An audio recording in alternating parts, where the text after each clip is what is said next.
louder. The energy, we have some confidence, some patience, so it's good to get you your day going. And thank you for being here. Thank you those who are joining us through Zoom. We appreciate your time and your dedication to this panel. It's been a long planning and that it's coming to fruition. And we're very excited to have amazing colleagues, professors that are coming to share with us, and you also being part of this presentation, this testimonials, and the whole idea for us to promote and to share that there's a representation. We need representation, but there's definitely more spaces in this academia spaces for Latinos, Latinx, male, and okay.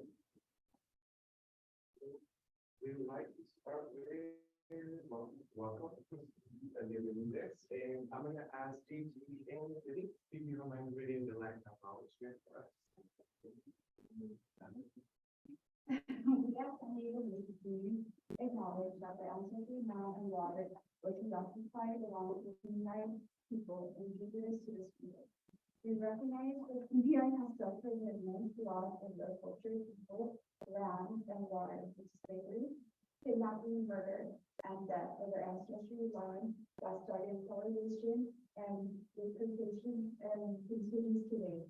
They have survived countless conflicts, yet they still continue with a strong commitment to preserve their heritage. We at San Diego Mesa College honor and respect the numerous past and present contributions of the community and that often go unrecognized. We view this land as acknowledgement as a starting point in working towards creating a purposeful and respectful relationship with the community. So after we take the time to recognize the land we occupied, we want to introduce ourselves. My name is Profe Jorge Villalobos. I'm the English faculty here at Mesa College and the program director of your Mesa and College. And my colleague and witness all my struggles. Hi, good morning, everyone. My name is Caitlin Choi. I'm a work line coordinator at the faculty here, and I am honored to share space with all of you today.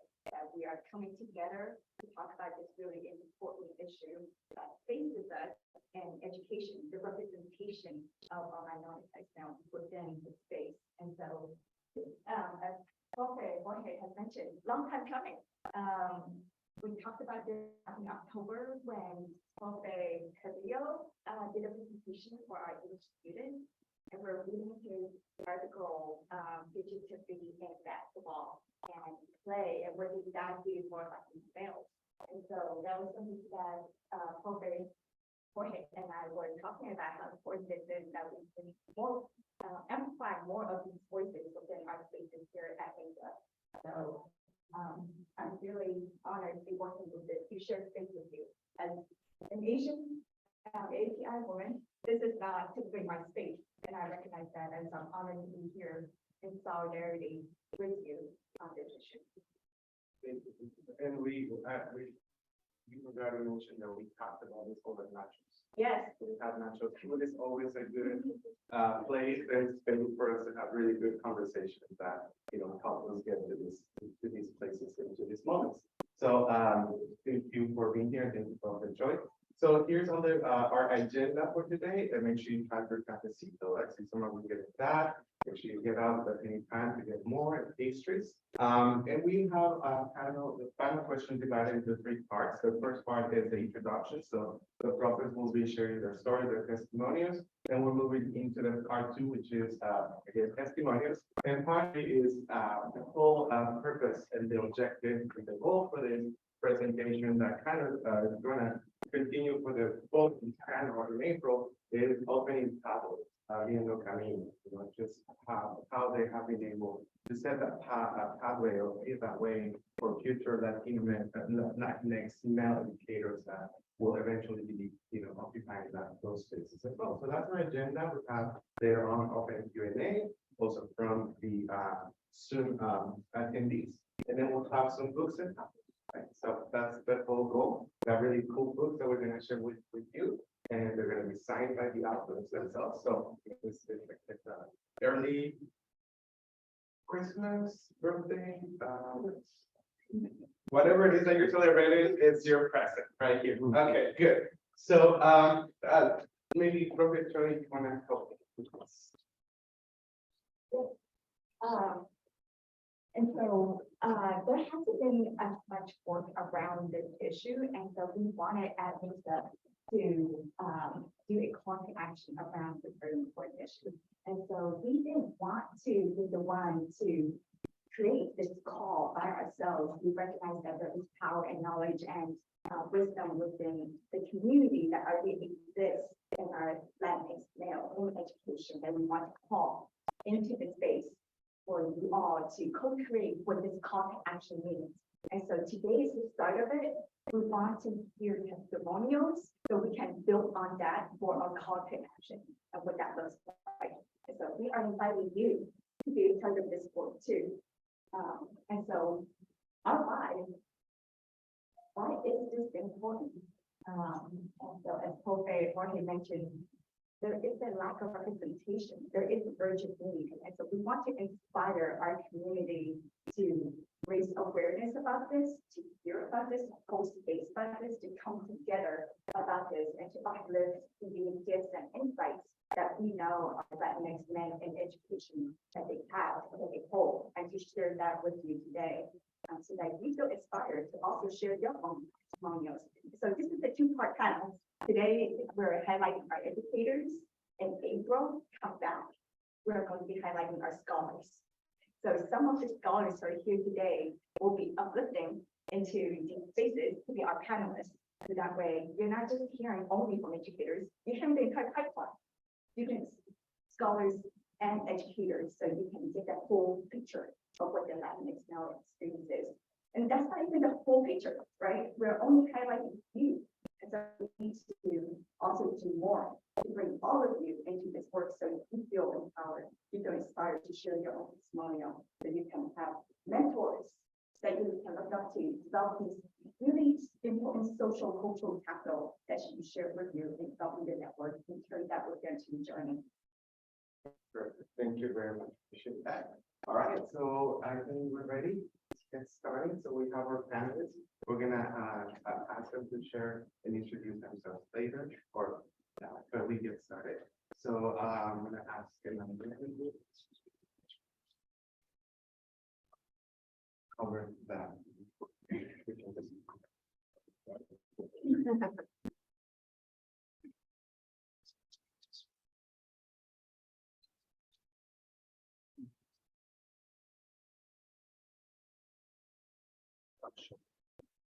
So we're gonna ask our panelists to take a moment to introduce themselves. And as you introduce yourself, help us get to know what work you do and also anything you want to share with our community.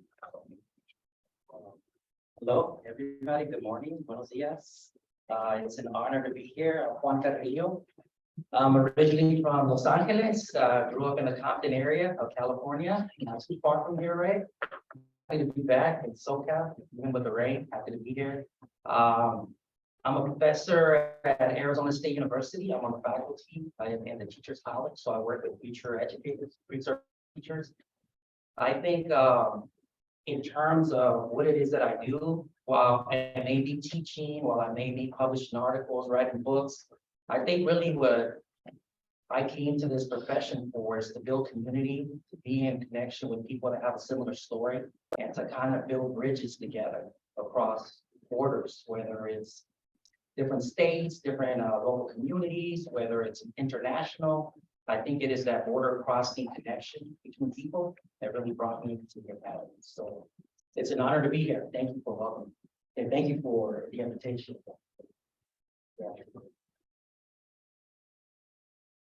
Saludos de paz a ustedes y a sus familias. Me uno al reconocimiento que estamos en tierras no cedidas de comunidades tipo Umayay. Agradezco al profesor Hayden por esta invitación aquí a San Diego Mesa College.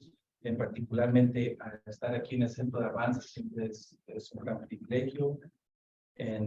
También saludo especialmente a las personas virtuales, especialmente si hay familia por allá. I'll translate that for those of you that are not Spanish English yet. That just means peace. I think I also want to share a little bit about, I love coffee. Currently I view episodes of Hot Ones on YouTube. That's one of my guilty pleasures. And I wonder, what if these types of conversations were structured in a similar way, with some like hot sauce or maybe with foods from different cultural groups, because I think breaking bread and having fun and having that kind of community does bring us together. And I think we need our own nachos for these types of conversations. Let's see, I'm an associate professor at the College of Education at San Diego State. My colegas and I were a community of bilingual educators. One of our responsibilities is to prepare bilingual teachers for elementary schools, middle schools, and high schools. I have the honor of co-directing the DEBER Scholars program with DEBER Scholars, with Dr. Sara Jean Hernandez in partnership with more than 20 leaders and partners, and that includes Professor Jorge Villalobos and Michael Wicker. And I also have the distinct privilege of co-directing the Jedi Scholars community for the American Evaluation Association. Pues any privilegio estar aquí con ustedes. Hi, everybody. I'm Antonio Marcos Alarcon. My pronouns are he, him, él. And I'm a college dropout. But the story didn't end there, thankfully. I really appreciate having the privilege of sitting at this table with these amazing folks, and in this room with these amazing folks who showed up, and those amazing folks behind the camera over there. I hope you can hear me. I am an equity practitioner. That's the work that I do. So I'm all about diversity, equity, inclusion, accessibility, anti-racism. That's the work. And I work in community colleges because I feel that this institution, this system can get students, can get people anywhere they want to go. And I know this because I've done it and I'm doing it. And I know a lot of people who are doing it. I started in financial aid and I worked my way up through many different ways, many different things. I taught English at colleges. I've been a director of learning centers, a dean at some colleges. I write grants. I do research projects. And right now I'm finishing my dissertation, trying to figure out what we're doing with this equity work. And is it making a difference? And how can we improve it so that it does make a difference if it's not? And I'm here to share anything I can with you, but also to connect with you, to provide you with an opportunity and a resource that you could use anytime later on.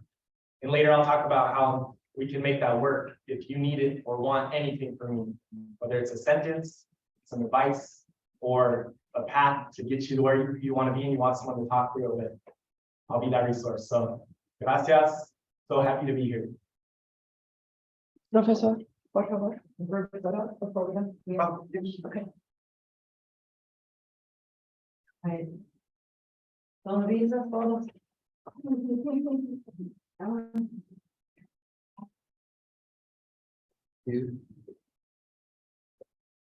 Devin, did you want one more shot? Are we good? I'm good. You're good? Thank you so much. All right, thank you for the intro. So we can go to part two, we can do the testimonials. Okay. So we want to get a little bit into your educational journey. What is your testimonial around that? How can you frame the narrative of the journey through the education system that you can feel, maybe share some of the challenges and issues and lessons learned. Really appreciate it. So, phase one. Sure, yeah. Yeah, there's so many levels to this question. I'm sure you could all relate, right? All the levels. So you could count. I guess the story that came to mind is I was listening to new friends here and colleagues, esteemed colleagues, is I hope it's the next and maybe has a lesson in it for everybody that's here. But in 1994, I'm dating myself. I got accepted to universities, right? Or like when you applied at the community college, I got accepted. And I was trying really hard, to get good grades because I was like, I told my mom, I told Kaylin for this a million times, but I told my mom and my dad, you know what? I told my dad, I think my life's about to change. I think I'm gonna do this thing called go to college. I don't know exactly what's awaiting me, but I think it's about to change. I said, but I can't, I don't know what I'm gonna do with you, mom and dad. Like, I can't just go. because I had signed a letter of intent to work with the university. I'm gonna try to move quickly. And so the University of Michigan, so I'm living in a duplex in Compton, California in the 90s. And there was a Compton swap meet down the street. And I'm a lot of chapters of the story, but then my mom says one day, Nico, I don't know how I did this with other colleagues at my job, but we won a lawsuit and I'm gonna make up a number. She said, I got 49K, here's a check. You're the oldest in la familia. ¿Qué vamos a hacer con esto? What are we gonna do with this? So I'm 18. I hadn't traveled too much, you know, trying to get my brain to think right about college and not be scared because I was scared. I was like, man, 45K. I had never seen that much money. I didn't know that existed. You can have that much money. So I went to the liquor store. That's what we call them, right? I walked to the liquor store by the Compton swap meet over there, flashing over there. And I remember they said real estate on the magazines. And I said, oh, there's real estate magazines over there. So I got a stack of it, yes, maybe 7, maybe 8. And I brought them back. My mom had hooked up the menudo. So I was eating the menudo. I think Kurt Gibson was about to hit a home run in the Dodgers. I know, sorry, but I was watching like Kurt Gibson's these stacks. I forgot who was playing back then. And she had a menudo. She was like really good menudo. Now, Lord, you know, my mom, she get it right. And I'm looking through the real estate magazines and I saw, I'm gonna see Riverside, California. Another one may have said Oregon. Another one have said San Diego. I don't know. But for whatever reason, the way life works, when I saw the fourth maybe magazine that is Arizona, I opened it up. And when I saw the pictures of the houses, I imagined my mom and dad walking down the street. And I said, okay, if I'm going to college out of state, based on these pictures, I'm 18. Based on these pictures, I think people are like, they're gonna have a good life in Arizona. Little did I know and everything else that was gonna happen later, right? But I'll skip more. So I told my dad, I go, Dad, bájale, I'm drinking, you know, like tone it down. We're gonna fix your Chevy van with a 49K. He goes, vamos a Arizona. I go, yo, that's too far. You know, I don't know. We don't know anybody in Arizona. But we got a Chevy, 78 Chevy van or whatever. I'm 18. I'm with my dad. It breaks down in Blythe on the border with Arizona, right there. And he's like, I'm gonna smoke a cigarette. We're gonna eat a good breakfast. Our car broke down. He's like, but tomorrow after the good breakfast, Nico, we're going back to Compton. I said, no, you gotta keep going to Arizona. Tell me, we gotta make this car work. So we get to Arizona, and in the first exit where it said pretty much welcome to Phoenix on the west side of Phoenix, a lot of friends that are like, I joined up on the west side. As soon as it said pretty much welcome to Phoenix, like salimos. And I went to a panaderia and I saw a guy named Gonzalo on one little ad and he said, I speak Spanish, I go for the real estate. And I called Gonzalo, I said, can you help my parents out? They need a house, I'm gonna go to college, I'm trying to make my dream come true. I go, I don't know what I'm doing, but please help us because I got you. I think one lesson there is there's always people, right? When you make that call, when you make that contact, when you work through the fear, people pop up. Like in places that you would not expect. So Gonzalo, I still remember his name. He still sends me panaderia calendar, right? And so he helped on my mom, he helped on my dad. They got him a little casita on the west side of 83rd Avenue in Indian School. They're out there. And I couldn't believe it, right? Like, wow, we had never owned a home. And I was like in tears, like this is happening. Pero I had to face another trauma, like another fear is that I had to figure out how to get to Michigan. I was like, I don't want to take my mom's money, but this is for the house. So she goes, don't worry about it. I can give you 50, 70 bucks, you know. And she gives me a little bit of money. And I was scared because of La Bamba. Remember when the plane crashed? I was like, I'm not going on an airplane. I was scared of airplanes. It's all like you're just learning life. And I got on a Greyhound bus somewhere in downtown LA, and my Tío Chico comes over, gives me a big hug. And I remember the cobijas with the, you know, the panthers and all that, you know, the lion, what is that? Someone said, what is it? San Marcos? San Marcos, I remember like all that going in that, the flower luggage with the wheels kind of not working right. And me subo a Greyhound and get on the Greyhound bus. And I had never seen Nebraska. I had never seen Utah. We had lots of stuff. I was in Pueblo, Colorado, trying to look for a Snickers bar. I didn't have a jacket. I was freezing. I was like, what did I get myself? I could just stay in California. Like, what am I doing? Like, what am I doing? And I was facing all these like fears of like the weather. I had never been this far out. I'm by myself. Do I have the right jacket? I don't know how to cook. What am I going to eat over there? You know, so like all these traumas. Pero I guess I get to Ann Arbor. I get to this like motel, they were giving me a prorated rate because it was 3 in the morning when the bus got there. He's like, you can sleep here for 3 hours, I got you.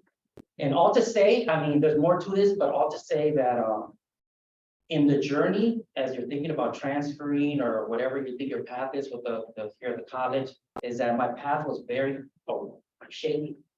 Porque después, after Ann Arbor, just missing home, missing my family, trying to help them out. Did I help do enough for them? All these memories, I miss the music of my neighborhood, I miss the food of California. All this stuff was like coming. So I'm happy and honored to be in a community college because it was a community college system that had me back. So I left Ann Arbor. I had like a scholarship or a couple of scholarships, but I left it. But it was a community college system. And I saw that kind of helped fix the room.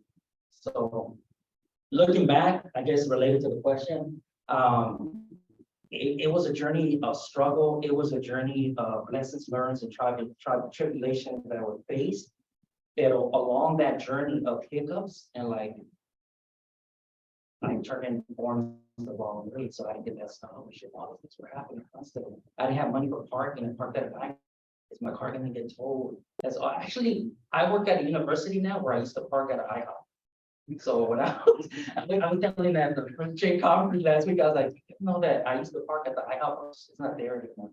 But all those hiccups and all those bumps are layers of like conocimiento that will kind of teach you the path. So I guess as you face these challenges, just remember that there's always people, there's always experience, there's always wisdom that'll help work your way through.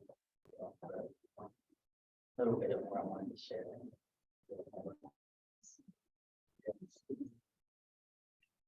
So for me, I think where does the individual story end and the collective narrative begin? That's what gets me started here with this notion of testimonio. And how can the sharing of testimonios eliminate truth telling as singular stories? And, you know, I can share about the degrees and the certification, all those experiences across different schools, private universities, public colleges. But I really think that's just a part of one narrative, like a very small slice. I think that the Spanish language immigrant working class Latinx community in Pasadena, particularly at La Iglesia Bautista, and access, as well as access to the monolingual English affluent white communities as student in La Cañada, donde mi mamá, donde tu mami estabas de maestra, para pay bills. That access to where I wasn't and where I was simultaneously, I think was really necessary. And then just being in Northwest Dina, a Black and brown community, the connection to gangs are both selective as well as consequential of time and space. And so my educational journey does include tagging, hip hop, fighting, park club membership. It's a suite of formative experiences that, you know, shout out to De La Soul, that would classify as stakes as high. It's high stakes testing before you even get into a classroom. And that survival testing, I think, is something that we often don't acknowledge in certifications and in diploma seeking experiences at institutions like San Diego Mesa. Being binational, I think, is important for me. Yes, I was in Pasadena, but there were so many trips back and forth from California to El DF, which now Ciudad de Mexico is what contemporary folks call it. For me, it's still DF.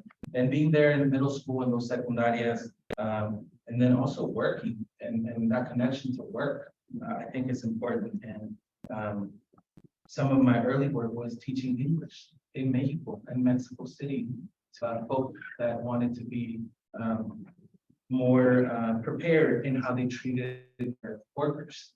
And so folks that were from multinational corporations wanted to have a pathway for folks learning English so that they could better manage Spanish-speaking bodies and persons.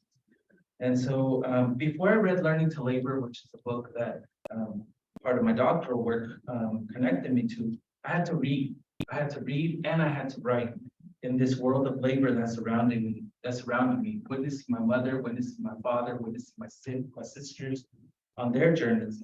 Reading is a receptive dimension and writing is a productive dimension. So reading and writing combined is where reflection meets action. And for me, whether it was working in the Walmart in Duarte or working in that delicatessen on South Lake, yes, South Lake next to Caltech, that other side of Pasadena that I did not belong to, but I was invited to belong to as an employee.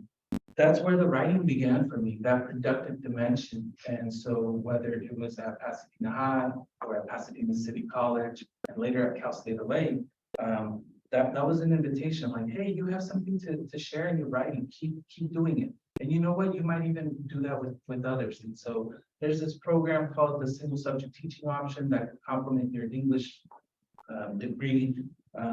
You could take four classes and you'll get this pathway towards a credential.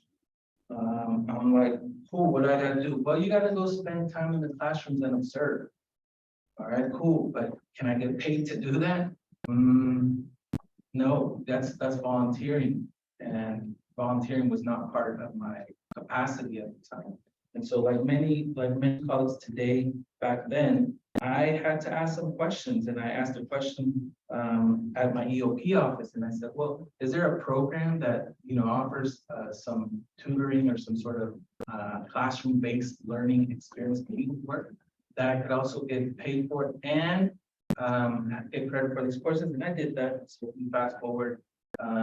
That's where really writing took off for me in communities with my students, my middle school students, not only at Inez in Monterey Park, but also in El Sereno and East Coast, and also back home in my community at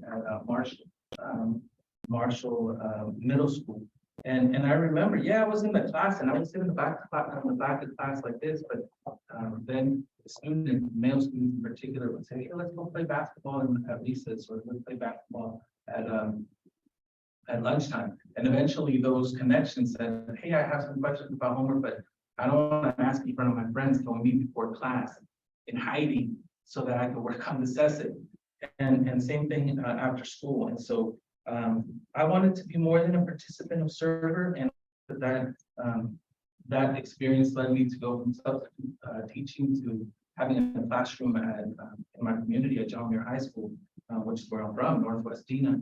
And then that led me to eventually becoming a teacher in the Upward Bound program, then a coordinator, and then a director in this program in partnership with Los Angeles Unified. So I think that's kind of like the overview of the testimonial, but to me, I think it really comes back to this reading and writing to provide literacy type of approach. You read and you write with and for the world. And I hope to share a little bit more about that. Thank you. So you may notice a theme, right? We're all telling stories and we're storytellers, and that's just part of how it goes with us. It's our familias, we're storytellers, and we have to share. And that's how we get our messages across. So I mentioned a little earlier about my struggles in college, right? I started at a California community college up in LA, and I didn't know much about education. Honestly, I was going to join the Army, and we were in the middle of a war at the time, and a lot of people were like, okay, I'm a veteran, I'm in the Army right now, don't go. Like, hold up, go to college first, and then go in the military and do your thing, no problem. And you're poor, you give financial aid, so, you know, I'm like, financial aid, what's that?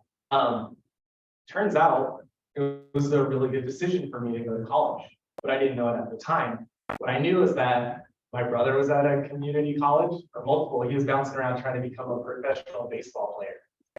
So he was anywhere he could get a spot on the team before he was going to school. Cool.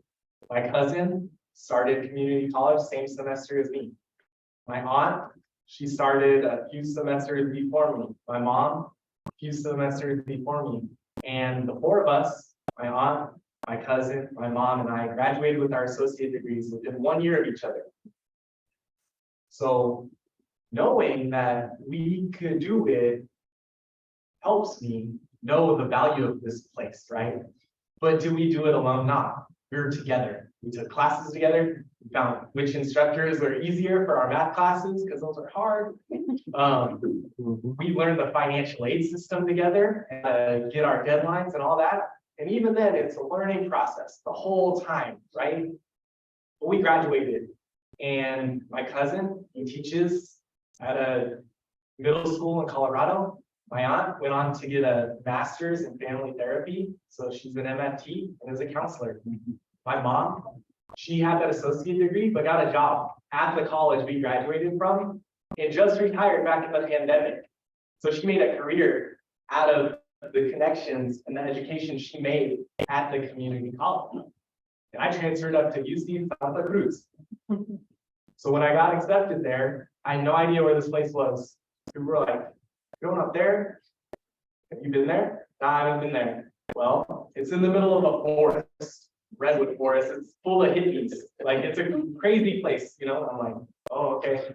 I went, signed and seen, left my house at 3 a.m. to show up to my orientation. And I get there at 7:45, like the fog's rolling in, there's like deer crossing the road. And I'm like, what is this place? Redwoods, beach, ocean, beautiful, beautiful campus. If you've ever been there, if you haven't, you gotta check it out. So I show up, there's coffee, there's dulce, there's all the good stuff you want, right? And I'm like, cool, hanging out. And then I was in a college called Porter. Supposedly that's where all the like art kids go and stuff. I was a business management economics major. And I'm there, we have someone called Lunch Buddy, that's our orientation leader, right? And I'm sitting there in the circle and they're like asking everyone about them. And then I'm like, yeah, so I'm a transfer student, you know, and the slug buddy was like, "Oh, you're a week early." Like, so I showed up to college a week early, but I did get my dorm room, just left the door open and just started meeting people. And it was a cool experience. Joined the volleyball team, did all the things you do in dorm life, but I didn't keep up with those deadlines and all the paperwork. So the next financial aid and nothing. I had my job in the dining hall, but it wasn't enough to pay for my bills. I didn't have financial aid, so left. Went back home, got my job, my old job that I worked ever since I could. This little restaurant in Abriendo called Panda Express. So I'm coming home, smelling like orange chicken again. My mom will not eat there to this day. I eat there, I don't care. But that was one of the things where you work so hard. I was working full-time, 6 days a week, taking 18 units, taking winter, taking summer, doing whatever it took. Because I wanted out of there in 2 years. I wanted out of the desert in 2 years, and I made it happen. Guess what happened after not planning or taking advantage of resources? There are kids there whose parents had, you know, had huge accounts for their college, and they're like, "We'll hook you up just until you get your financial aid." I was like, "No, you know, I'm proud. I'm not doing that." I got here, but really, I was standing on the shoulders of my moms and my cousins and all these other people, but I didn't see it at the time. And I refused to ask for help. I refused to go to the EOP, even though I knew it existed. And I had to go back home and work in the fast food again, right? And I was doing well there. I was taking classes, so taking music now and writing, journalism and stuff I liked. And they're going to offer me an assistant manager job. And I was very seriously about to take that job when I learned of an opportunity at my community college, working financial aid. And I knew those people because they saw me every week trying to hand in my paperwork, right? So I interviewed, and because I had this background in accounting and sales and customer service, I got the job. So my first job after Panda was financial aid at Antelope Valley College, where I graduated from. And it was there I realized, yo, this is where I need to make my career. I'm gonna go get a master's in English. I'm gonna teach English. Why? Have I seen any English or any other instructors besides my Spanish teacher looking like me or talking like me or coming from a background like me? I don't know. I don't know these people, but I do know that there is some difference between us. that I didn't know how to articulate at that point. So can I do that? Are any of the VPs people that have a similar story as me or my family? No. Are any of the other administrators? I don't think so. So knowing that, I knew what the path was. I knew what I needed to do to get there. But along the way, you know, I learned like follow the deadlines. That March 2nd financial aid deadline is burned in my brain now, right? Scholarship deadlines burned in my brain, like the paperwork. You got to get it done. You got to do it. But I also learned about resources and how to take advantage of that. And that's shaped my career, helping folks figure out, okay, maybe you qualify for this, or this, or this, or all of it. We're going to get you everything you can. But also, how can you advocate for yourself? How can you build self-advocacy so that you can ask for things? We're hearing our colleagues like, hey, I took action, right? I took the step forward. It was scary. Felt like I didn't belong. Still feel like I don't belong to this day. And a lot of the roles I take on, where I'm like, this is all fake. This isn't like real. I don't belong here. Good at public speaking. Is that why I'm here? I don't know. I'm really good at writing. Is that why I'm here? I don't know. But you work through that and like, I'm in the room, so I belong in this room. I invited you in this room. You belong in this room, and I'm gonna make the space available for you to feel like you're comfortable to belong in this room and to contribute in a meaningful way. So we're learning all the time. We don't stop learning. We will not stop learning. So you learn from your mistakes more than you learn from your victories usually. I got a lot of mistakes. But if I'm not taking anything valuable away from that, then I'm not doing my part to move forward.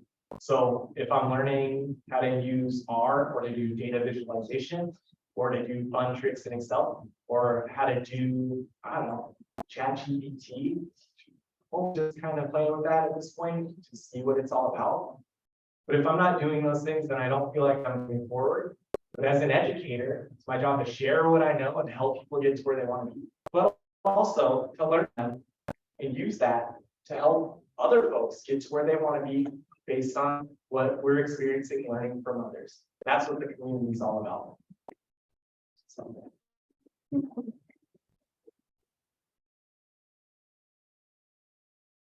So thinking about your unique testimonials as collective experiences, what are some of the ways that you have decided to find yourself or your career differently than what others may have expected?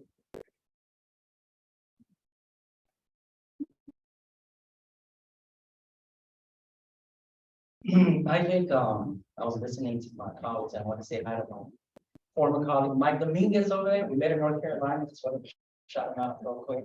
Sorry to get you on the spot, but thank you for being here. But I have a little quote that kind of ran through my mind as I'm listening, and I'm kind of looking at everyone's faces. I think it was Cornel West, I could be wrong, who said that he was on the side of the maladjusted, like not being adjusted to like the status quo or the way the system works, right? Being on the side of the maladjusted, or people might use words like the underdog or other words. And as I think about working at Arizona State as a profe, working at the University of North Carolina with Mike Dominguez in the South, he was my former colleague. I'm always looking for those spaces where the maladjusted are, and those are my handpicked, those are my people. So I think no matter how many certifications, I kind of want to draw from what my colleagues are saying, certifications, or how many little trophies and medals and awards you get. It's always about how does my work connect to the communities that I come from, right? So I think that is not always what the machine wants to hear and the machine wants to do. I think that's where the real work happens for me. And that's where I feel the most comfortable. That's where my space, that's where I make a space. So for example, I'm not very good at, I guess they would mention at the beginning, I've never been very good at basketball as a basic example, right? But since I was playing as the way some people maybe do, I guess people at a certain social class level or whatever, do ball, or whatever it is, maybe fishing over here. I always hooped as a little kid, right?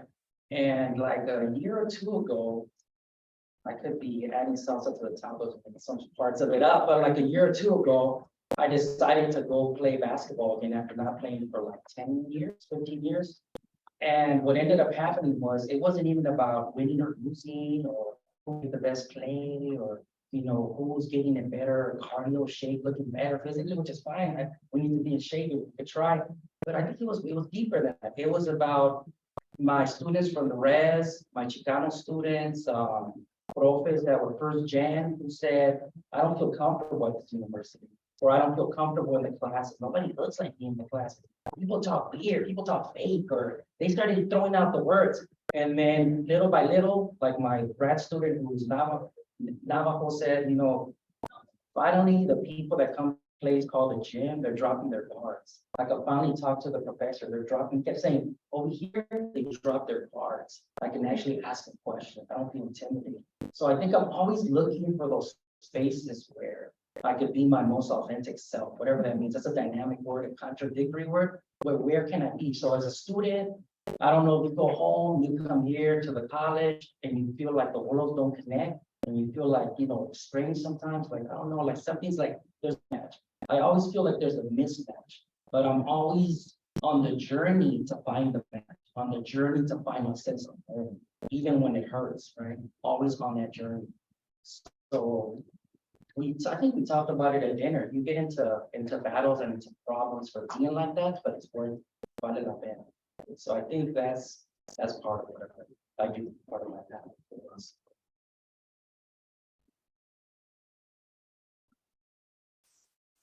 So for me, self-definition starts with reflecting on the counterfactual. What am I not? Where do I not want to be?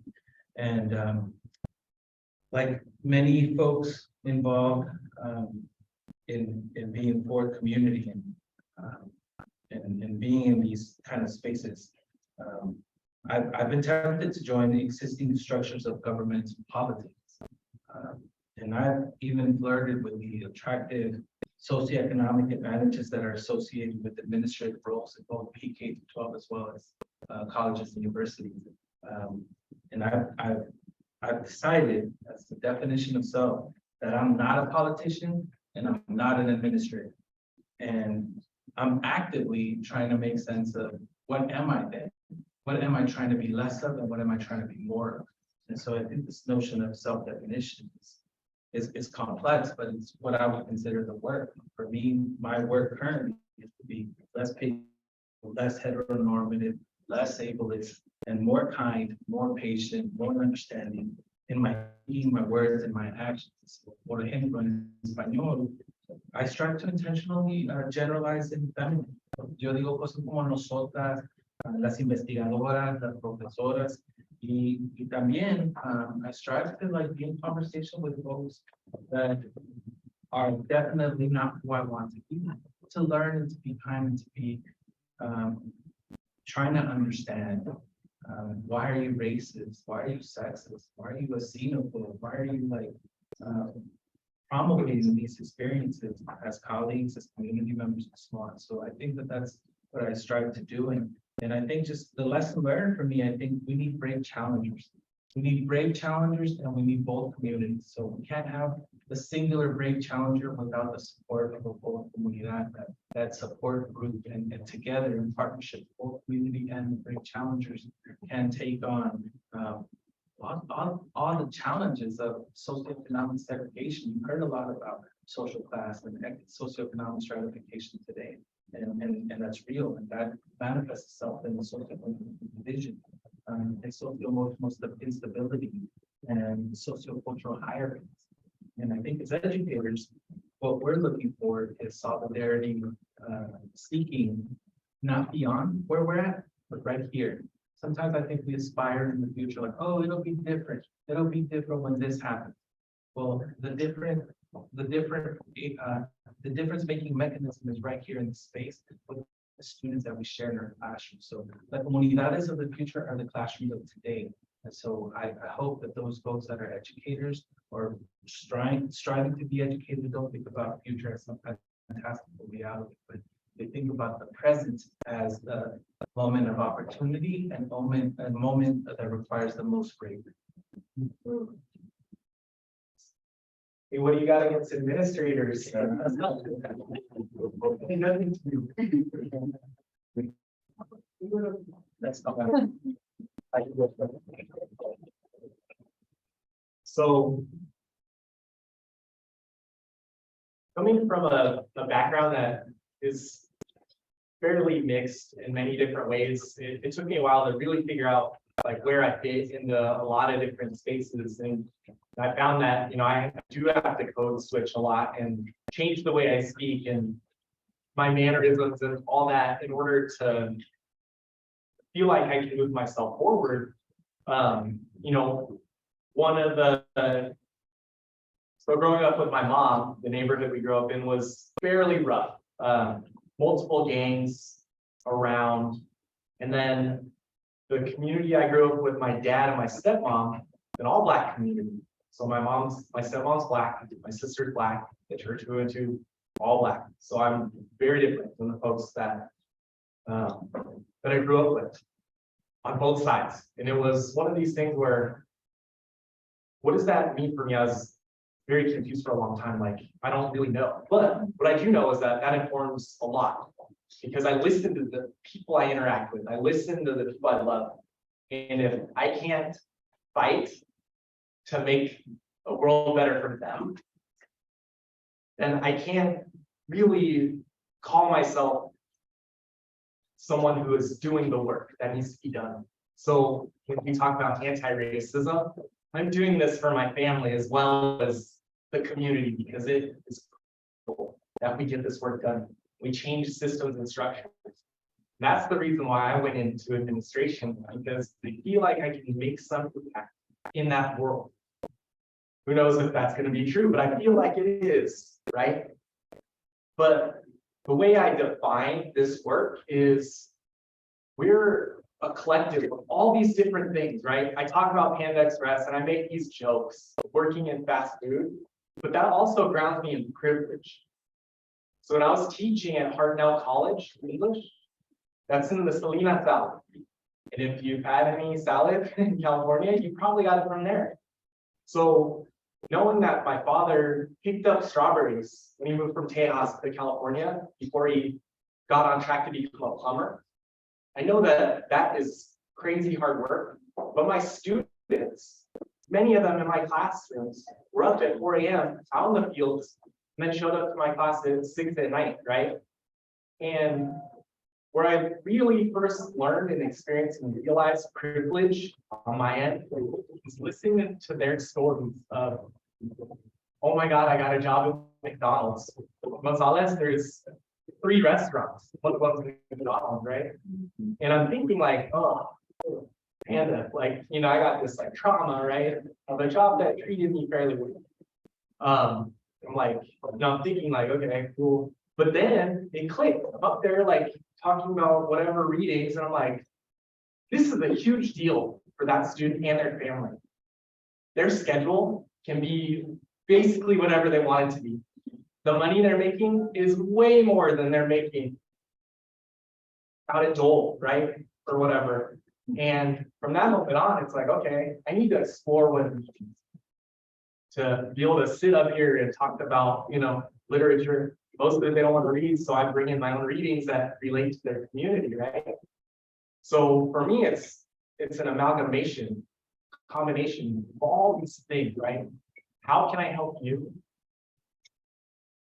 figure out how to articulate all those skills, values, your familia, the relationships you build, everything into something that's going to move you forward? So I studied English, right? I taught English. But how did I get my job in financial aid? By studying accounting. Think I forgot all that stuff? No, that's got me jobs. Because when they ask me, what's your experience with doing complex budgets? Well, I'm like, cool.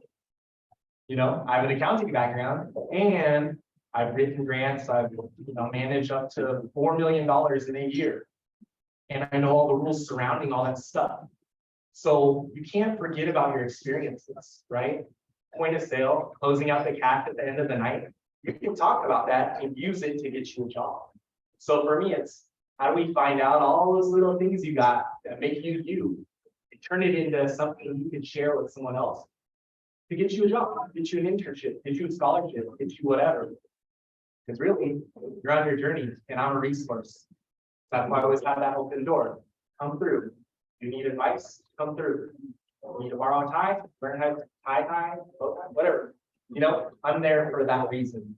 So for me, it's all about, you know, we're all individuals. We all have these cool, crazy stories. How do we leverage those cool, crazy stories into something that's going to help you take the next step or to plan for 10 steps down the road?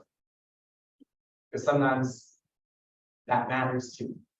So it's all about using us as whole, real people and then fighting along the way to change systems and break down barriers and help people even navigate through things that could be barriers for them. So I've done a lot of it.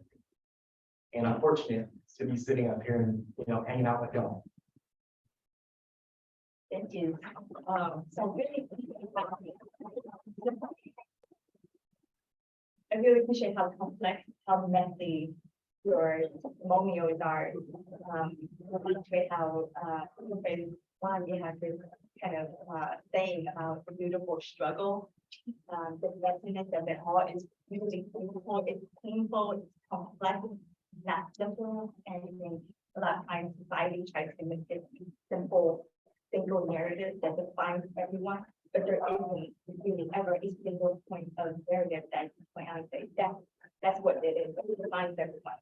And so everyone's been here has a really messy, beautiful testimonial too, right? It's not just us up here.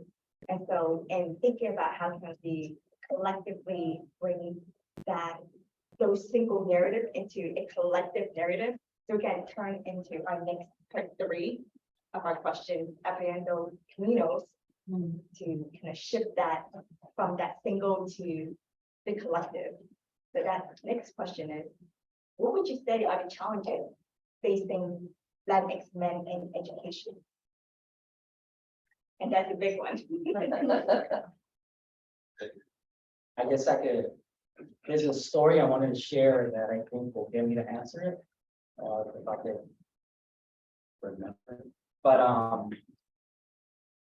when I got admitted, going back to that Michigan story, but it's another freeway. It's another freeway in California. When I got admitted to the University of Michigan, they sent me a letter that said, congratulations, you've been admitted to the University of Michigan, and we're going to invite you to a party from all the LA people that got admitted. We would like to get you all together. So I'm looking at my mom, I'm looking at my dad. It's a duplex, Compton, California, Stockton Street.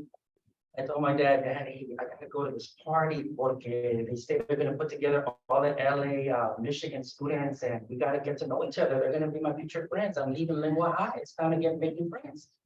And my dad goes, where is it? I said, I looked at the paper. I said, I don't know. It's on that side of town. I think they call it the west side of LA. I can't really tell here, but I think it's over there. I think I pointed to a wall. I'm like, it's that way. No GPS, right? Even if there was internet, we didn't have it. So I'm like, I think it's that way, Dad. Por favor, take me. He goes, how much gas is it gonna take? I said, I don't think it's that far. Gas and everything. You think I can do it $5 a single one? I don't know. I think so. I think the freeways are pretty good. We'll get there. The car will move. And I used to call my dad the Mexicano MacGyver, because he would always figure out a way to make it. Remember MacGyver hurts some laugh.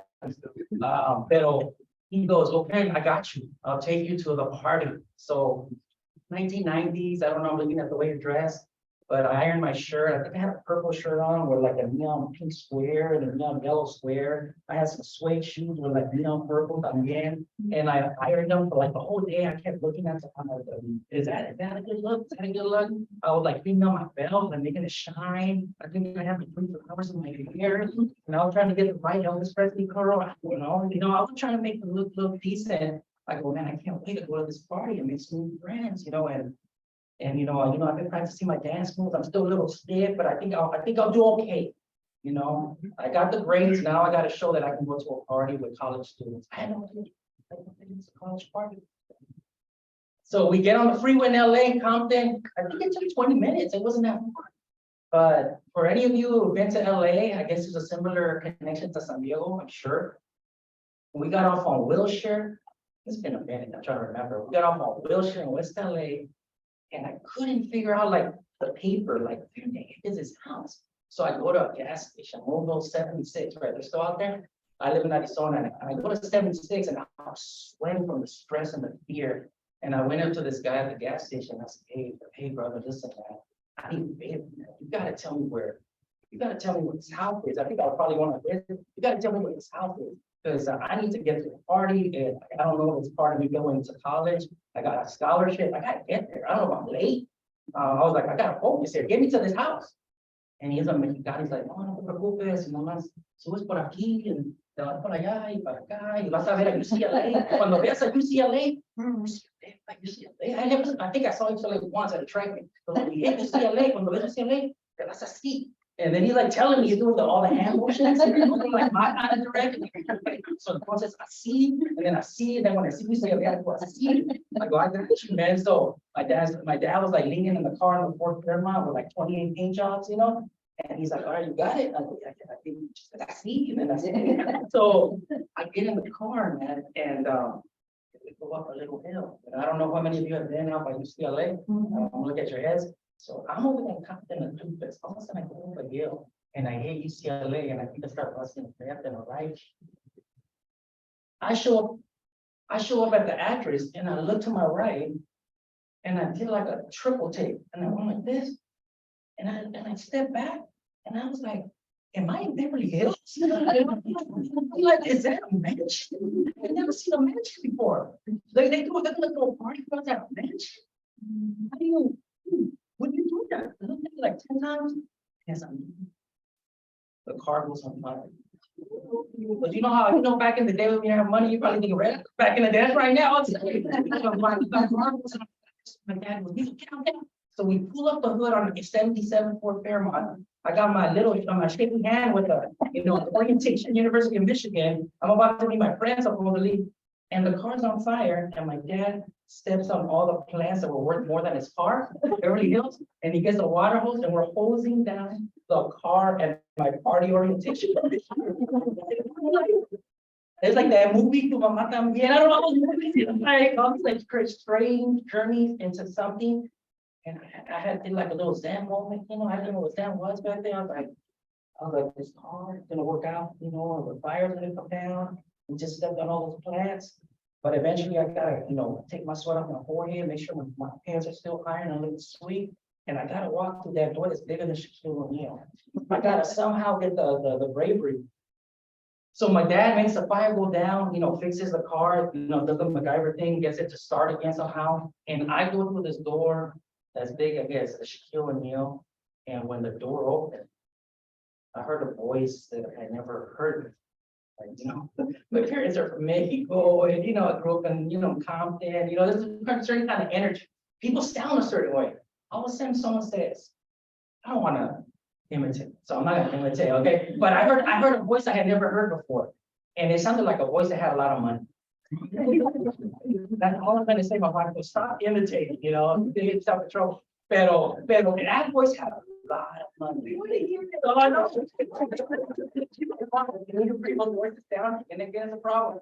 Pero I'm a little bit of a theater background. Maybe that's why my characters come out. But I heard a voice of the man. This lady must make millions. That voice, I have never heard that voice. Is rich. 19, confident, and she's rich. And she welcomed me in, all real sweet, real sweet energy. And I walk in. And I'm thinking, okay, eventually I'm gonna find where the carne asada tacos are, or the birria, and then eventually I think, I don't know what was big back then. Eventually I'm gonna hear a song by Mint Condition, and I'm gonna start dancing, and eventually, I'll get a little move going. I know I'm still a little stiff. I'm 18. I haven't practiced too much, but I'm gonna get the bravery and meet some cool friends, to be on this journey called the university experience. And as I walk past this lady, I saw a bunch of people, and I never seen an island kitchen, reading the New York Times and the Wall Street Journal. I think I've heard of those papers, but I'm like, what are they doing? And then they had a bunch of trays with something called cheese. I was like, and it's not a bologna sandwich with cheese. Why do you have cheese on a tray? And I was like in total cultural alienation and shock and like disorientation. So I'm like, I think they're getting these little plates and they're putting cheese in it, and then like a little broccoli thing on it, and I guess you throw ranch on it and put it on a little bread sauce. I'm like, what is this?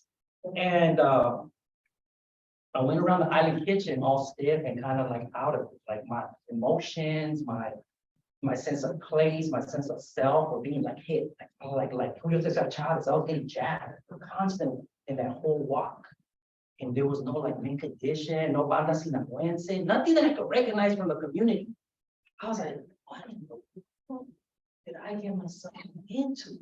And as I walk around, I try to have stiff conversations about how's the weather, how's the economy, and where are you originally, where are you from? Oh, wow, I've been there before, and I've never been anywhere that. I act like I've been there. And so I started performing. And I always tell people that story porque I try to be because it was like one of the almost like say transitionary, many happened pivotal moments donde me di cuenta where I realized, am I about to enter a journey of how much have I gained versus how much have I lost? Right? And I wrote about that in Abriendo. That's where I wanted to take it, right? I wrote about that. How much have I gained right now? I'm no longer hearing banda sinaloense. The stories of my abuelita are not here, right? The food's not here. I'm cool with cheese, but why is it not in a bologna sandwich? They want to talk about the stocks and they want, which is cool. I guess you need stocks. I don't know, to retire well, maybe. And they want to talk about the weather over and over. And it just felt really stiff and cold. And I'm like, what about this? The elbow, the touch, the laughter, the humor. We were laughing last night, a little too late. That's why, like, we have bags under our eyes. We're laughing. They were like, this is the conference. This is the familia. This is what we need to bring tomorrow, right? I felt in that mansion, with all due respect, there's good people on all social levels. I felt like I had visually signed like a NAFTA agreement to a deal that was not good for me. Even though in my mind and in my soul, like, wow, I'm going to college, and my kids, when I have kids one day, they're gonna be able to have life, and they're gonna be able to eat or whatever, you know. Like, I think I'm doing the right thing, but all that other stuff of the sounds, the smells, the hymns, the sensibilities in that mansion, it was a metaphor for the journey I was taking and the places that were gonna try to change me. And so it was very like, I didn't know the words to describe it. I was 18 and my dad putting out a fire in his car and trying to get the battery to work to take me back down the hill of Beverly Hills to Compton. And I had to face my mom in the face and my dad in the face and say, I think I'm still gonna do it. But I could feel something was off, right? So I think when I, to bring it back, when I wrote the book Barrio Nerds, it was remembering those choques of, I think I wrote an essay that I start off the book with Lost in Degree, a Chicano PhD student searching for missing boats or something like that. It was like in the degree process, I felt like I lost a lot of myself. And then there I am going through like 15 years of higher ed or whatever it was, and I'm trying to find my missing clothes as a metaphor, right? I'm trying to find that duplex again. The place that my teacher told me to be afraid of, or the place that maybe some people told me, okay, I needed to move beyond or move out. But you start realizing con el tiempo, that home is a very dynamic place, and the GPS of home, wherever you're from, I don't know what neighborhoods are around here, that is your superpower, and that is your most authentic informer of what you represent and the kind of projects of work that you want to do. So a lot of moments like that mansion happen over and over and over and over. You would think, you know, like I'm in my 40s now, I should just sign up some paperwork. I was offered a admin position once, a word admin has been brought up a few times. And I'm not saying I'll never do like administration, but a couple of times I start thinking of that mansion. I'm like, that's too big of a mansion. Like that, the metaphor, like, creo que me voy a perder por ahí and lose a lot of my soul. So I think in terms of the issues of Latino men in education, I tried to address the soul wounds of academic and social mobility of working class barrio youth, right? Like the soul wounds, the narratives of gain, the narratives of loss, and all those dialectics, like all those conversations that you have with yourself in the journey to try to make sense of, did I really make it or did I just move somewhere else? Right? Those were existential, like almost like when Like below Sephora, Henry David Thoreau, like Mother Chicano, Walden Pond, where is that? Like, where is that? Like, and I think you were saying, I keep moving. I moved to all these states and I'm looking for the Raza Walden Pond. I'm like, eventually someone told me, "Hey, where are you moving next?" And I said, "I don't know, but I planted a tree and it's growing. I think eventually I just got to get that tree to grow and maybe call this the place, right? Right? Because these microaggressions and macroaggressions of these mansions and the things that you feel, they happen almost anywhere you go, right? But yeah, I think a lot of the stuff that I think through and I talk about and I write about and I speak to, I was also a K-12 educator, about the communities, is about home. Like, how does home reflect in the curriculum? How does home reflect in the way I talk to people? How does home reflect in the way I fight against my superiors to create spaces for young people that is more attuned to where they come from? Kind of the stuff you were talking about, right? So yeah, I think that's what I wanted to share. As part of the process, it's what I've been thinking. Thank you for listening.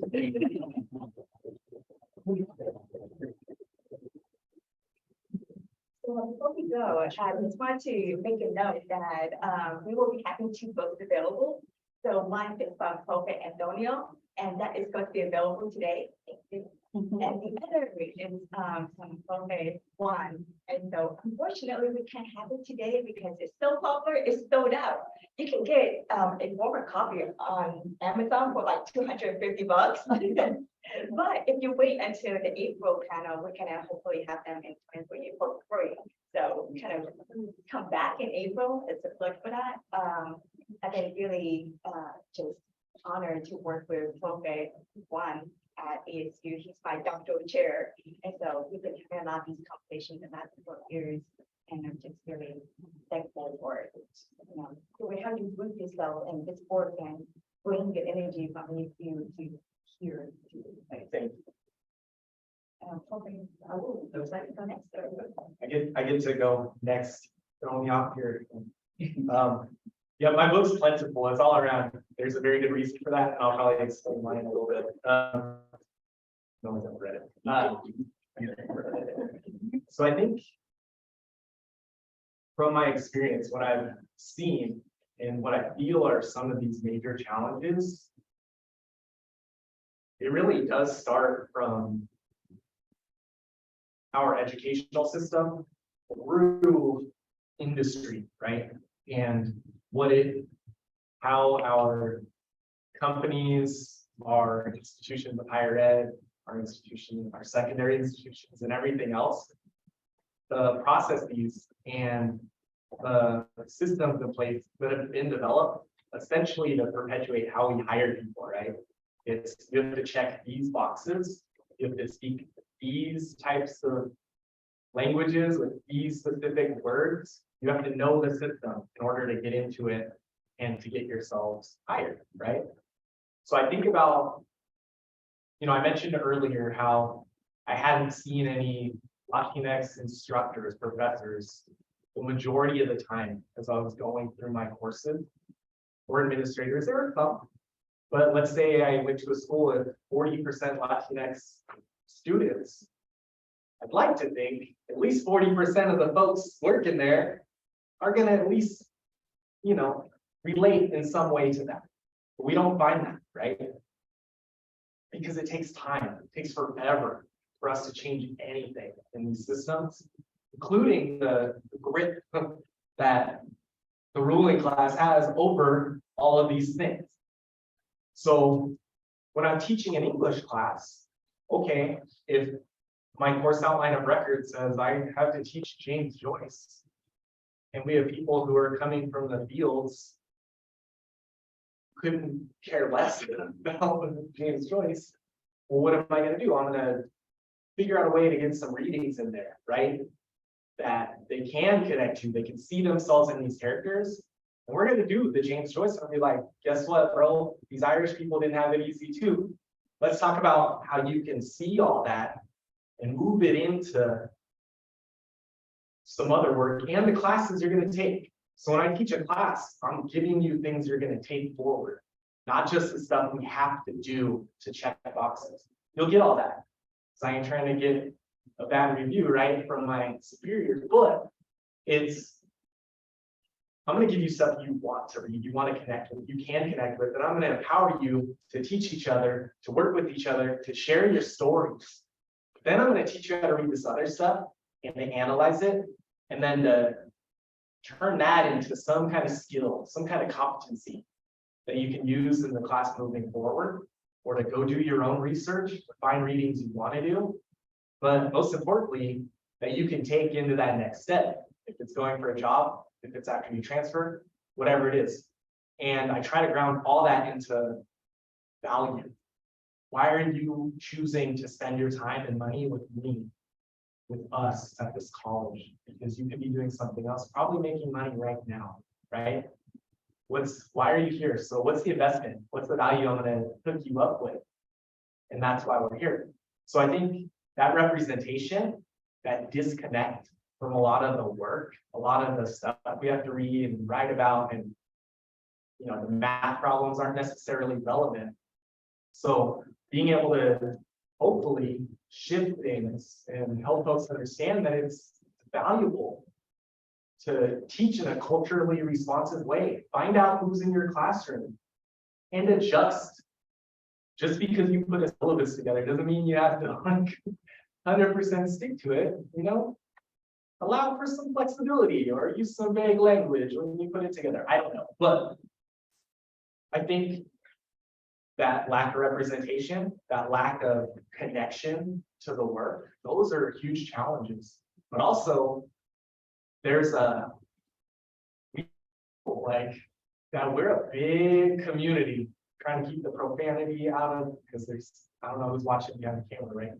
But we're a big community of people that often we don't know about each other. We don't come together, places like this, Puente, these are things, I'm a Puente mentor always. If there's one at the college I'm at, I'm in there. Like, hey, what can I do? Maybe I'm not an official mentor, but I'm at your events, I'm speaking, I'm whatever. But there's huge communities of folks who need that, who love to be familia.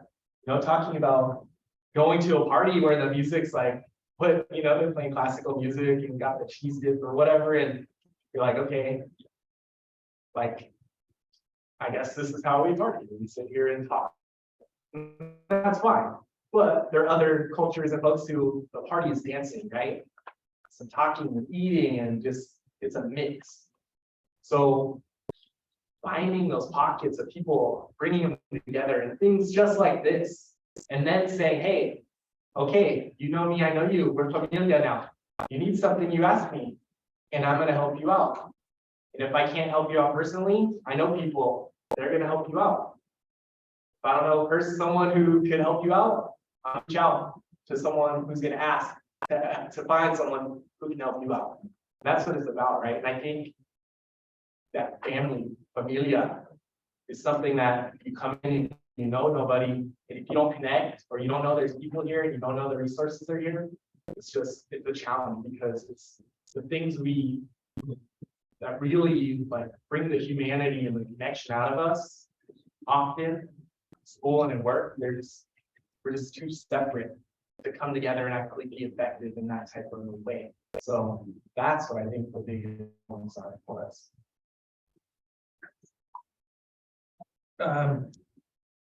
For me, I think in terms of challenges, one of the risks for Latinidad, for Latinx men in particular, is the risk of alignment with segregationist, consumerist interest of anti-indigeneity, anti-Blackness, and anti-Asian thoughts, words, and actions. And peacemaking, in particular, it requires learning about the tactics of warmongering, tactics of division. So before 1845, where we're at here, it's not that long ago, this land was and is and will forever be indigenous. And anti-indigeneity, I think, is the epitome of self-hatred for Latinidad. And while hatred of war may be learned, peace and love are also processes of socialization.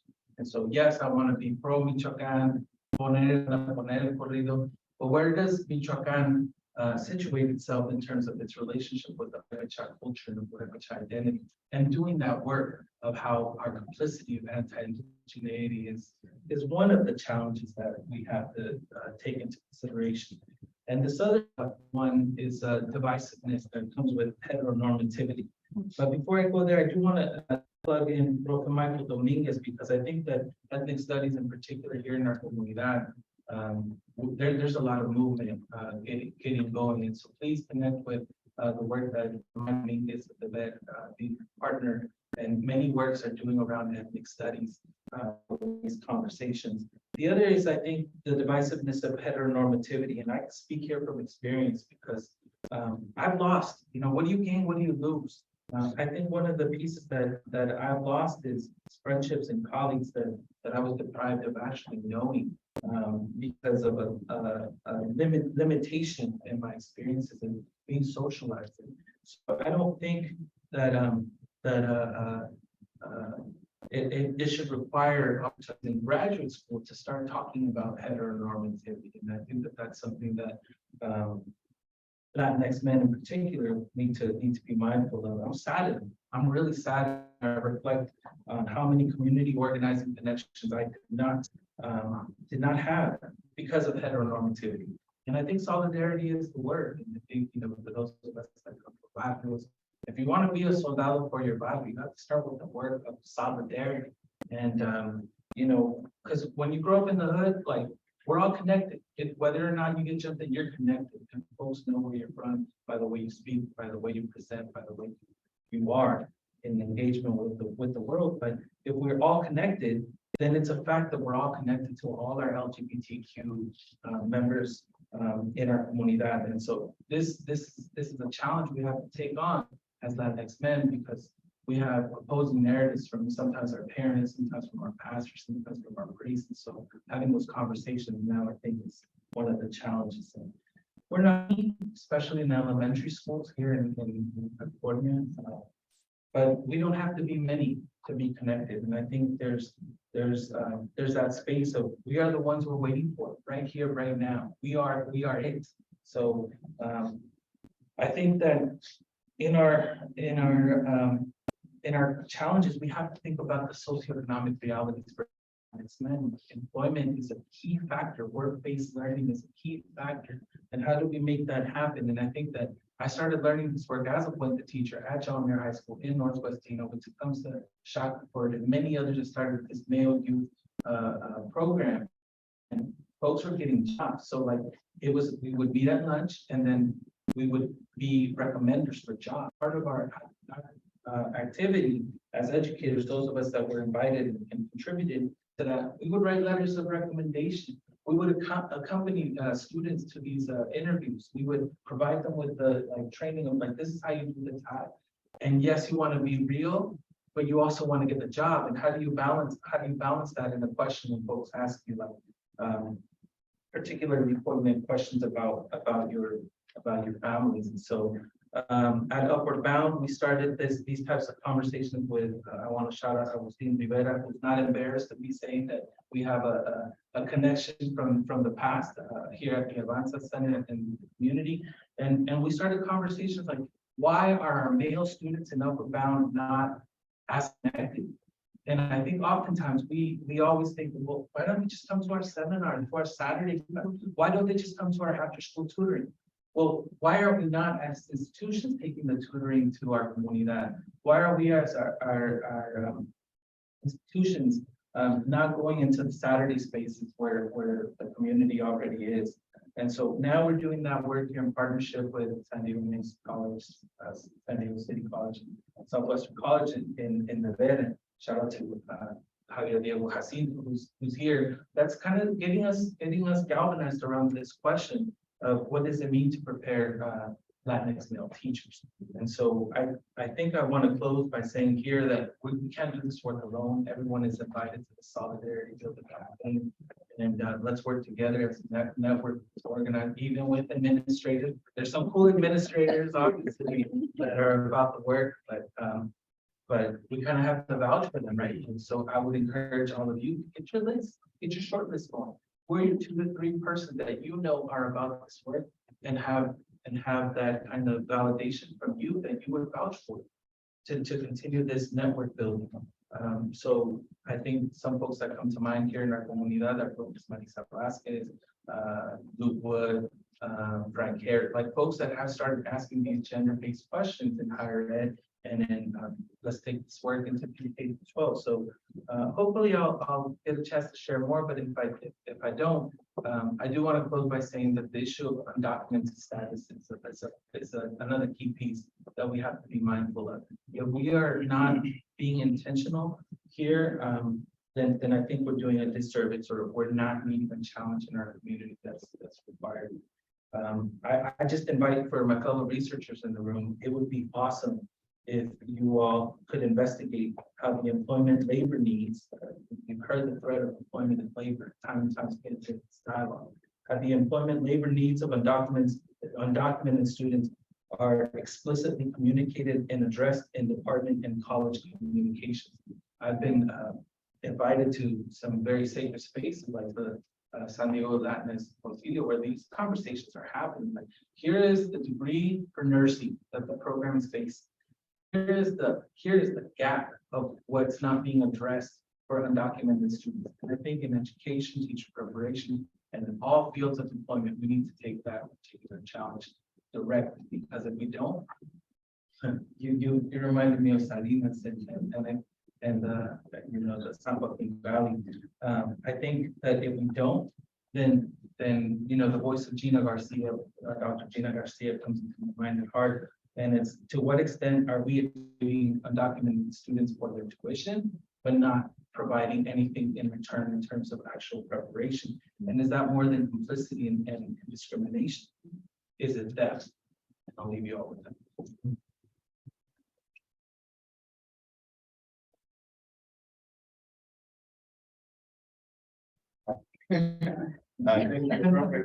Bishop, as we smell the food and get hungry, I want you, I think all of us can agree that you have become that pathway, you know, that kind of a role model for other educators, and you have opened pathway to other Latinx male in education. As professionals and educators, what would you say to the many Latinx men that are struggling or might connect with your struggle in their education?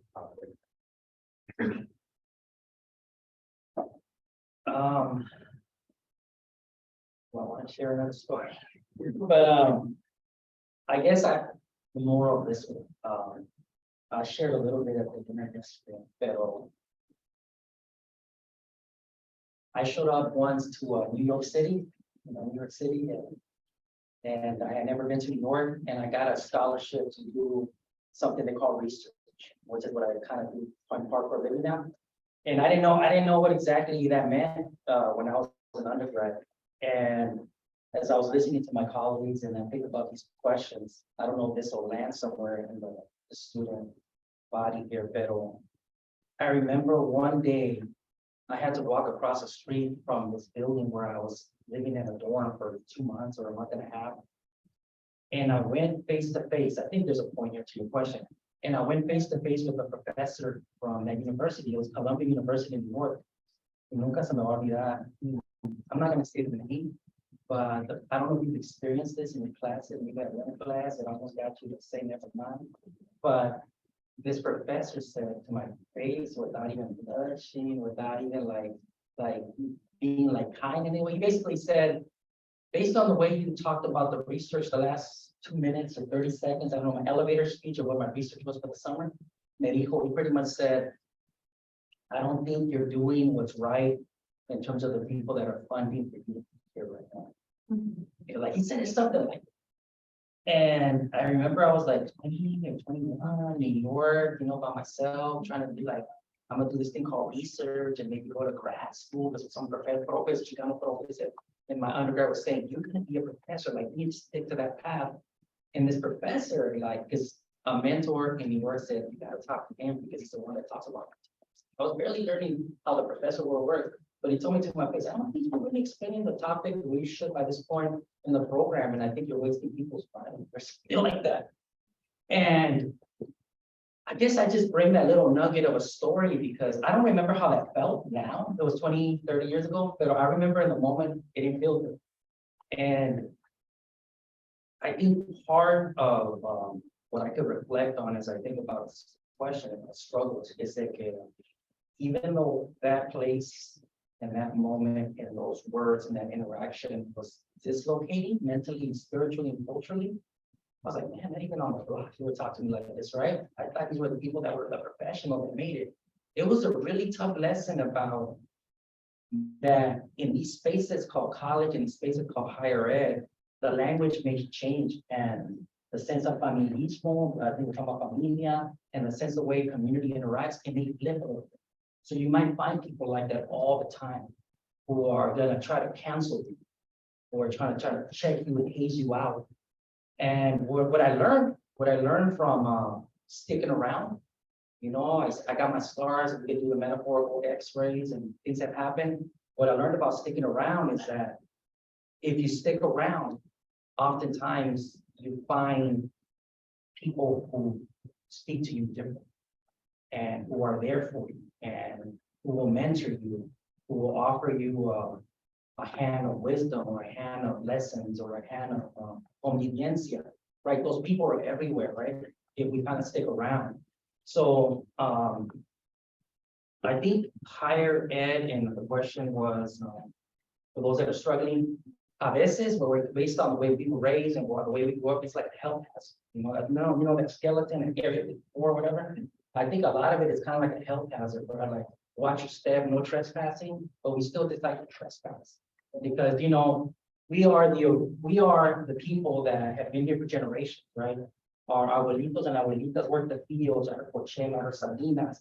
My abuelito worked Coachella and we in Salinas, you know. And I worked in the fields in Sinaloa when it was summertime, right? So a little bit, not really, not too much. I don't want to give too much credit, but I helped out my abuelito. But I think it's all to say that the sun will rise if you give it time. The sun will rise again, and there will be people that will kind of help you get through. So I think that is a little memory. That's all. I'll go quick because I want to hear from you. I think don't hide the struggle. I think that's the piece. Don't hide that the water bottle was dented because it fell. I remember where it fell, and so it's something that I'm not ashamed of.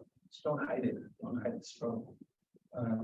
And although Rage Against the Machine might say anger is the gift, I would add it is, and it could incentivize action, but it's also a heavy anchor if you're the only one that carries it. And so, speaking of health hazards, socio-emotional instability is very real, and I think that speaking on that scar that all of us have, it's a disease we all have it. Like there's no one immune from socio-emotional instability. We all have it, but some of us are too ashamed to say so and to ask questions about why are these health conditions the way they are? Because if I'm unhealthy, that means everyone is going to be unhealthy in this space. And oftentimes I think we see others that are very well trained at performing their superficial health. But once you get to know them, that complexity is there.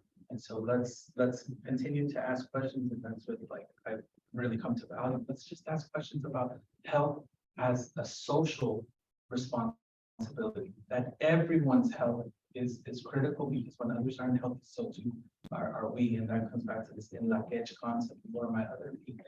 So I would encourage folks that are struggling to not hide their scars. Yeah, that's exactly right. I think one of the things that we do is we don't allow ourselves to be vulnerable, because vulnerability is weakness, right? So we're not going to show anything that's a challenge. So I think about, I was creating a tutoring system at Hartnell College for 3 campuses, right? And we were trying to figure out, like, okay, we have these cool things we're doing and people are doing well. But the argument that always came back to us was, yeah, but those people are already gonna get an A anyways. The people who show up to tutoring, they have a B and they're just moving in to get up to an A, right? And knowing that to try to get funding and to do these things, well, how can you flip the model of like, okay, it's not the people who are high self-efficacy, they're go-getters, they're gonna ask for resources. How do we get those people who are just sliding through, right? Not opening up like, man, I'm struggling, I need help. And we figured out a way to do it in a way that wasn't like, oh, you got problems, like come through here. It's like, hey, did you know? This is where you belong. This is where the people who are gonna make it, this is where they live. They're here every day. Come meet these people. We're all like, cool, you know, like, then introduce them to the staff, give them some food, give them some cafecito, whatever. And like, boom, this is where you live now. You show up to campus, you sign in here, you live here. And the outcomes we made from that created this model that we were able to share at conferences all across the country because we were intentional about us pulling in people and saying, nah, you belong here. But from the personal level, it's okay to show some vulnerability. It's okay to share your struggles and to ask for help. It's okay. That's what we're here for. We gotta help. We want to help. So advocate for yourself. It's not going to be easy. And you'll have real conversations with people who are like, this isn't cutting it right now. But here's something you could do that can help that. Or here's a resource for you. We have it. So it's okay to be vulnerable sometimes, you know, but ask for help and get those resources. And, you know, there's whole systems in place to help, including spaces like this.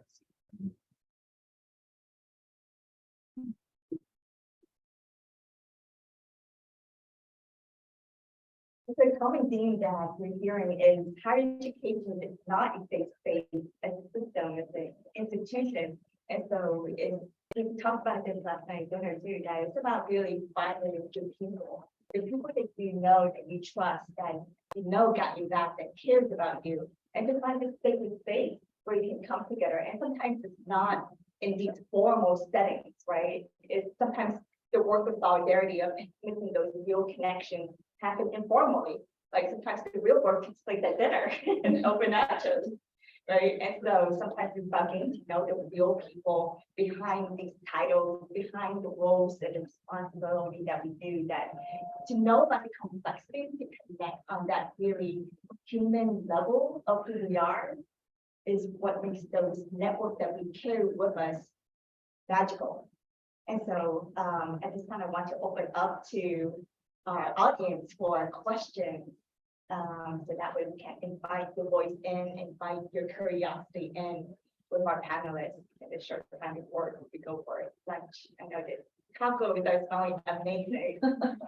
So anybody would like or have any thoughts or comments or questions that you would like to share?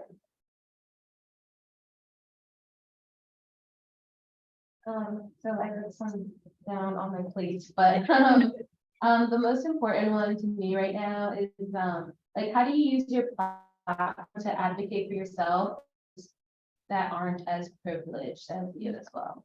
And then what advice can you give for Latinx students in regards to advocating? So I am pretty big on figuring out the system and how to work it, because if it's not made for me, people who it's made for have figured it out, right? And I think that's something where while we're working toward changing systems and these types of organizations and how it all works, well, y'all gotta eat, you gotta take classes, you gotta position yourself to get that job, right? So, you know, it takes years for us to make any type of significant change in this industry. So I'm gonna share all the tips and tricks and everything I've learned over the years, all the mistakes I made and what I've learned from those to help people navigate that and to get through. And I think that the more we share those things, it's building that, social capital, right, that folks need now. With the long-term goal of like, we have to break down barriers with the systems change have to like occur in order for people to move forward. And I think that's the type of thing that, many of us do. Who do we know? And how can we leverage that? But from my type of role, it's okay. How can I open up conversations on changing our curriculum to be more culturally responsive? Or how can we change a policy that helps someone get hired who might be more representative of the student body? So that's the type of work I can do. For me, it's just sharing your resources, not in a paternalistic way, in a partnership way. This is what is available. This is what I currently have access to. Hey, come. You're going to be the speaker at this board meeting. I've never talked at a board meeting. Yeah, I never talked at a board meeting once either. But let me coach you. Let me share this particular platform. So it's not my platform. It's our platform. And I think that's what it comes to for me. Just share what you have. You can always like. Si me estás viendo, mamá, te voy a hacer aquí referencia. De la casa para adentro, todas camas. So my mom says from the door inside the house, everything's a bed. We can always make more room. So share what we have. I think for me is similar, right? Similar, pero también it's also, I think of people that have been emailing me recently to answer your question, like students. I think it's demystifying, peeling the orange in ways that I think they want it peeled because we come from similar places. So when I see you, when I see students that are in front of me here in San Diego, when I see the emails that I got, when I hear them, I almost hear them, right? I was in Pittsburgh presenting and I got some emails, I heard what was going on. I got taken back home. It's the third sentence. I think it's peeling the orange, demystifying and addressing the core of like where we come from together, right? To try to address the situation. So I think I'm constantly in spaces where I'm demystifying. And I'm like taking away the mythologies that create a lot of injury. So like, let's move beyond that. Here's what's really going on. Like reading the world, about reading literacy, doing critical literacy, right? Emancipatory ideas of literacy. Like this is what I saw, this is what I heard, this is what I've experienced. How does that connect to that second sentence of the human? So we can get to the issue. So being in those spaces and community with folk, like the student talking, so like you missed my words. Thank you. Yeah, thank you for the question. Have you forgotten? Thank you for your question and piggybacking on that one. I'm curious to know, how do you all showcase your intersection, for example, language, culture, music, one mentioned, yeah, there's like that, which I think I definitely resonate with, and in spaces where they're not welcome, and how have you navigated when individuals look at you in a fun way, or that it's like often that something happens to me in spaces where are predominantly whites, and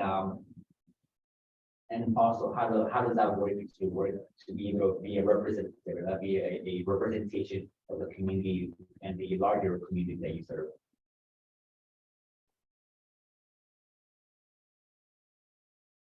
I don't know if this is like a. Okay, yeah, I don't know if it's like a perfect answer, but I think I mentioned that, but I was teaching a class, undergrad class, and I had students like you, similar background. And I told them in the dinner, I kept talking about this idea of a barbecue. I'm using the English translation, the fake English translation, I'll say, pero carne asada, right? I kept talking about carne asada. It was like, blah, blah, blah, topic asada, blah, blah, blah, topic carne asada. When I was a kid in LA, carne asada, it kept going back to that. And then one day, a couple of students started saying, hey, I heard you're going to carne asada in your backyard. And I am. And all of a sudden, another topic, and I said, yeah, when I was a kid in LA, the carne asada is where we did this, and we heard this, and we heard that. And they kept saying, hey, I heard you're going to do this carne asada party in the backyard. And then my wife, who's also a prophet, she's like, hey, I heard you're throwing a carne asada in the backyard. Even I was making it real to the topic, and I kept talking about carne asada. Let's see if I can get your question, pero through that kind of language use in a place that doesn't say the term carne asada, typically, worlds opened up, vulnerability opened up, and community building opened up. And we actually ended up organizing a carne asada in my backyard, right? So we talked about the banda, we talked about our familias, we talked about what we were, we talked about our families, right? So I think there's always moments where you just drop where you are. Irregardless of what happens, you just go with it and you make space, right? And even if people are uncomfortable, that's fine, you make space. So I think that's like one little example where like carne asada became this big thing.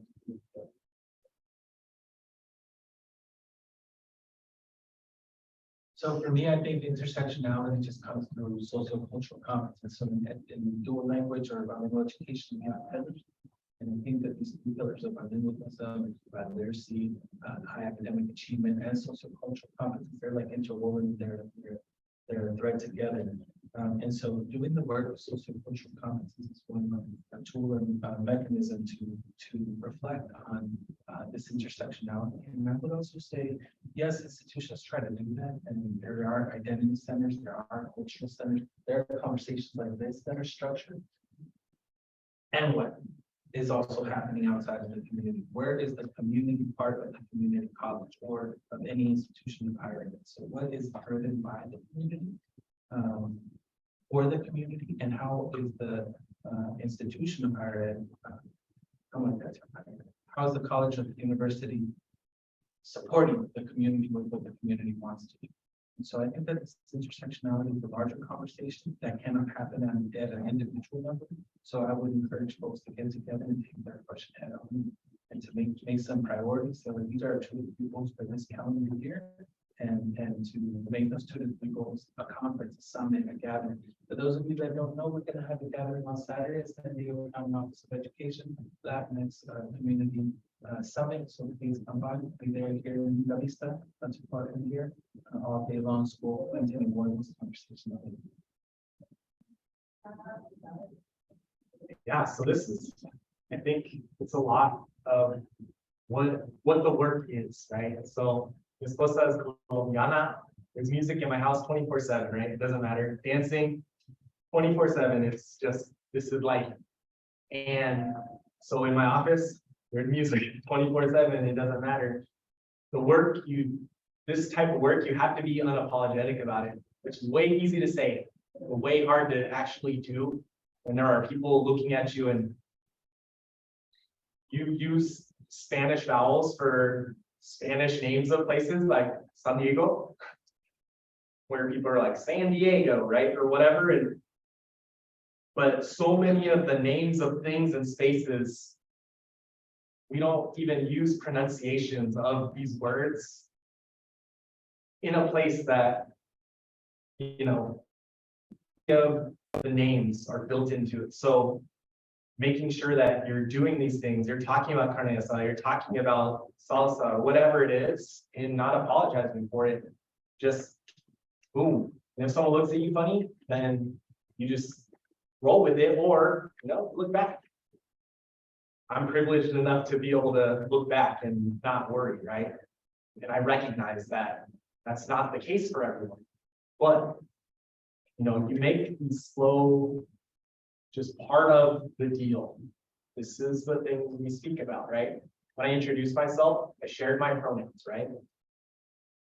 Not everyone does that, but people are doing it more and more every day. I feel like that's something that takes time. It's the same type of thing. Speak the way you speak. Play the music you want to play. Bring whatever you got to bring, and don't apologize. It's you. And it should be celebrated and recognized. So,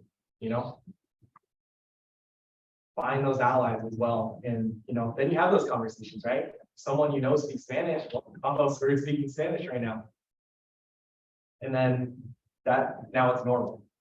So I think takes time. It's hard to do, easy to say, but we all have to do it. We have to do it together.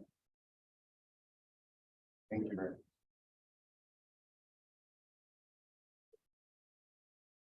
Thank you, thank you. But definitely feel free to reach out to the program. Thank you all for sharing your testimonials, validating spaces like these, and also connecting with us too. So feel free to get back to there's a survey that we need you to fill out. There's scan code over there, so please fill it out. Please before you get the document, so that way we know that it did. Fill it out. Again, thank you very much.